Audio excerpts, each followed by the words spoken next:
In business, there are two basic strategies. There is being a cost leader and there's differentiation. You can go into all the details, but the way I think of it is you have things that you know work and you try to be best at them. For example, you go sell an electricity contract because everyone needs that, or you could start a construction company because everyone needs that. You have to figure out how to be cheapest and the best.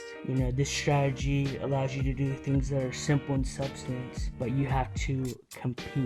The other strategy being differentiation. I think of it, you're trying to make your product, your marketing, your whole concept as different as possible so you have no competition. In other words, be as weird as possible and you won't need to worry about competition. Imagine your average person trying to sell merch online. They try to come up with some trendy clothing brand or slogan, or people trying to come up with a new restaurant that serves, salads, Chipotle a la carte style, or some new idea.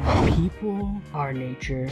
People in business, there's an illusion of separation, right? People are just like businesses. We're all competing with each other, both in careers, business, and things like dating. People are very much like businesses, and the psychology of them are similar. Elon Musk on the Joe Rogan podcast even goes on to describe companies as cybernetic organisms. It then explains how a human who has a cell phone is just like a company.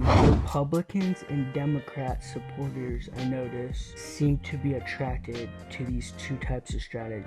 These are where, I think people separate, honestly, into the two parties. Republicans go in the direction of cost leader, and the Democrats go in the direction of differentiation. Republicans enjoy things like fraternities and football and landscaping companies. Fraternities and sororities are notorious for taking a very iconic look and beating it like a dead horse. I think the Kentucky Derby is the one place where a bunch of conservatives stand out by wearing different hats. Republicans are also found on Wall Street. Wall Street, notorious for conformity, everyone competing at the same game, albeit a very well-paying game. In the scene American Psycho, this is highlighted in the scene where everyone puts their business card out to each other, trying to figure out whose is best, and they all look the same. Democrats are differentiation to a T.